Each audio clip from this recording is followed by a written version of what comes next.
অনেক কথা মানে অনেক অনেক বুদ্ধিমান। আর সম্রাট সম্রাট সম্রাট সম্রাট এই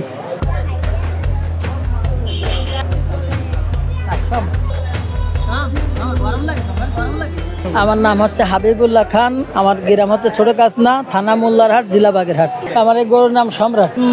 হওয়ার পরে গরুটা দেখতে শুনতে অনেক সুন্দর বাছুরটা, আর আমিও বুঝতে পারছি গরুটা মনে আল্লাহ দিলে অনেক বড় হবে। ভালো লাগছে, এই জন্য আমার নাম সম্রাট রাখছি।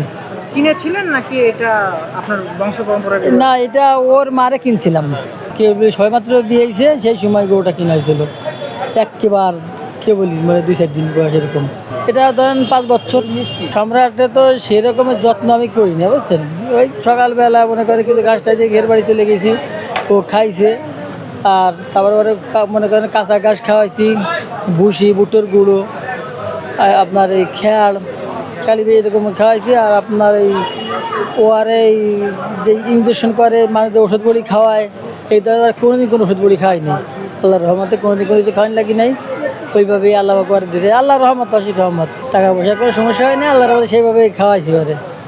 খাওয়া দাওয়ার কোনো সমস্যা হয়নি।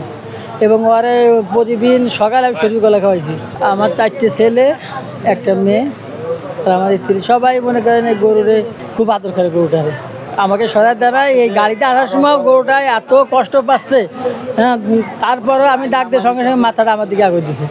সম্রাট আর সম্রাট সম্রাট সম্রাট সম্রাট এই সম্রাট এই এই সম্রাট এই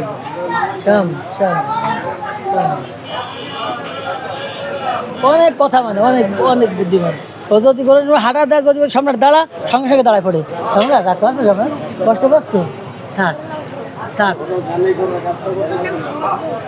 কষ্ট তো সাধারণত একটু হবে, কষ্ট তো মনে একটু আঘাত লাগে।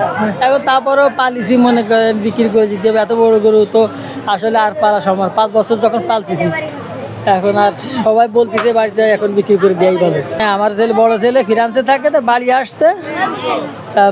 তাদের দেখালাম ভিডিও কলে। ছেলেও আসছে, প্রায় 1 মাস হয়েছে। এই ছেলে গরু গোসল করা যেতে, দাঁড়াতে ডলে ডলে দিয়েছে। 35 মন প্লাস আশা করি। আমি ওয়েট তো দিই নাই, তবে যা আপনার চোখের পছন্দ যা বোঝা যায় আর কি।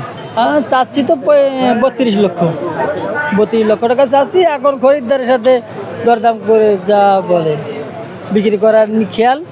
এত দূর থেকে নিয়ে আসছি, বাগেরহাট থেকে নিয়ে আসছি। এখন তো আসলে বাজার হারে যা হয় বিক্রি করে দেবো ইনশাল্লাহ। না, কোনো ডাক্তার দেখানি লাগে নাই, কারণ ডাক্তার দেখানি লাগে না। ওরা তো সুস্থ আছে গরু, ইনশাল্লাহ কোনো অসুবিধা নেই। যারা গরু ফার্মে চাকরি করছে, ডাক্তার, এরা বলছে বিরাম আজাদ।